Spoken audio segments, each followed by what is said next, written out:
Lucy Mwakyembe. Asante Mheshimiwa Spika kwa kunipa nafasi nami kumuuliza swali Waziri Mkuu. Ninamshukuru Mungu pia kwa kuniamsha salama na kukutana na wabunge wenzangu asubuhi hii. Mheshimiwa Spika, kwanza nimpongeze Mheshimiwa Waziri Mkuu kwa kazi kubwa ambayo anaifanya na kuwatumikia wananchi wa Tanzania tena kwa unyenyekevu. Na utume huu umemsababisha kupata hata ile nafasi ya lay Canon katika kanisa la Anglikana. Nami nikupongeze sana. Mheshimiwa Waziri Mkuu, serikali imefanya jitihada kubwa kwenye kuimarisha uchumi wa bluu ili kuwawezesha vijana katika kujiajiri. Kwa kuwa wanawake wa maeneo mbalimbali nchini ikiwemo Zanzibar wamekuwa wazalishaji wakubwa wa zao la mwani na wamewekeza nguvu kubwa inayoleta tija.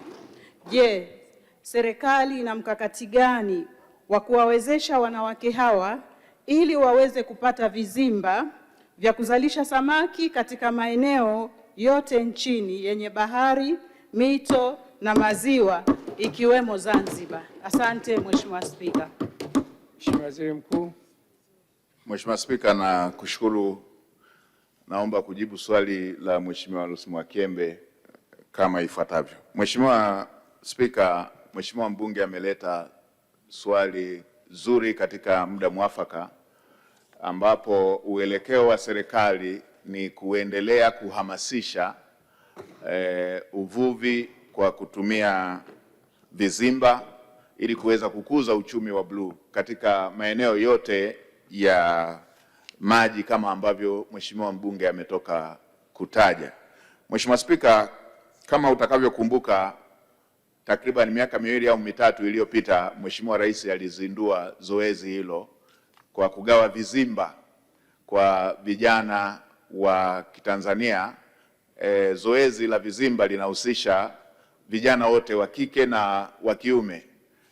Kwa hiyo zoezi hilo lilihusisha pia wanawake kama ambavyo Mheshimiwa Mwakyembe amesema, na serikali itaendelea kuhamasisha uvuvi wa aina hiyo kwa kuwaunganisha wanawake na taasisi za kifedha ili waweze kupata mitaji ya kuweza kutekeleza vizimba hivyo.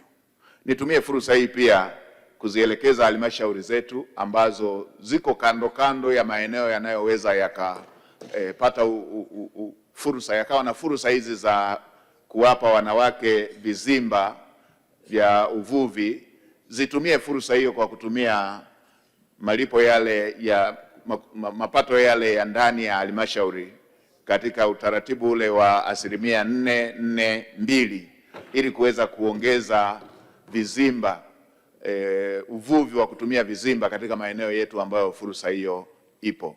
Mheshimiwa Spika, kwa upande wa bahari na maeneo mengine, zoezi hili linaendelea likiwa linafanyika kwa majaribio, lakini kwa kuwa umefanyika uwekezaji mkubwa sana wa bandari ya uvuvi katika ukanda wa